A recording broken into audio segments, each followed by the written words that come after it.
Right now we are in the factory where pretty much all of the hentai that is made in Japan is... Except it's not. I'm going to respectfully react to this video by Joey, the anime man, called This is where all of Japan's hentai is made.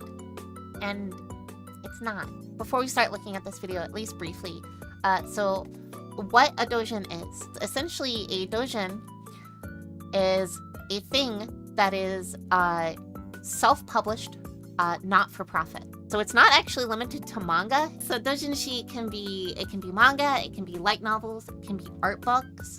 It is not limited to NSFW. Doujin stuff even includes like the tote bags and the blankets and all the different things that are released at the event. Like those are all classified as doujin goods. So how would you like differentiate that between something that we would see at like Artist Alley at an anime convention over here? There isn't. So it's kind of like the same thing? No, it's the exact same thing. Yeah. Okay, cool. So he is at Toranoana's logistics center. And Toranoana is one of the major doujin consignment shops. And what that is they will buy or take in your leftover doujins from event and they will sell them on your behalf. Generally speaking, they don't actually make anything.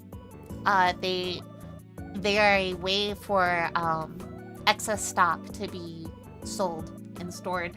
Didn't he just say this is where all the hentai is made? Yeah, there's actually printers, like printing companies that are basically the center of like printing for doujinshi. So this is Matsukoro. They are one of the printers for doujinshi.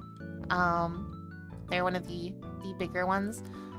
This is Sun Group. They're probably the biggest one.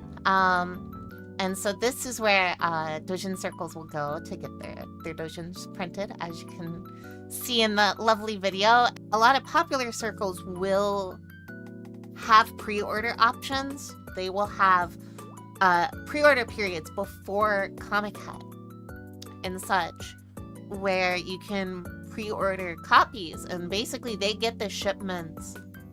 They get a shipment of the books like a day before Comic-Con or so. Yeah, skip the line, essentially.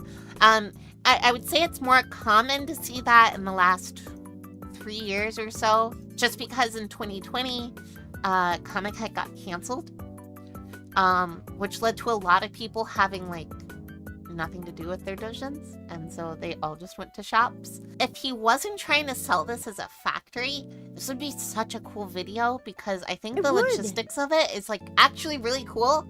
Like if he's just like, yeah, this is the logistics for Toranoana, I think that's really cool. Like personally, but no, I think that's really, really cool. Clickbait, Shimo. Yeah, he had to get the clickbait. I know, but like, because that's not gonna get clicks. But when you put, you know, this is how hentai is made, it's gonna get clicks. Yeah, I mean, fair. It seems a little misleading. It's like this video is definitely clickbait.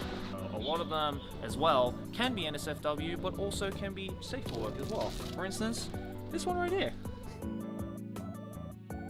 My dude, there's an R18 label on there. I honestly think he just grabbed something random that was just near him. Definitely. And then he just started talking, was like, oh shit, well I already said it, let's just keep rolling. Every time you pause on Joey's face, he's always doing something so cursed.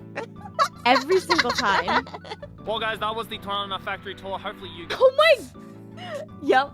This part right here is when Shimo messaged me and said, Mari, we need to make a video on this. Toranoana Logistics Center, right behind him. Okay, it's one thing like if you're just calling it a factory, but just like the clickbait, right? And for like the meta tags and stuff because of YouTube's algorithm, right? And there's the end, because the rest is their sponsored bit. Oh my gosh, he looks like is this the butterfly thingy that, you know what I mean?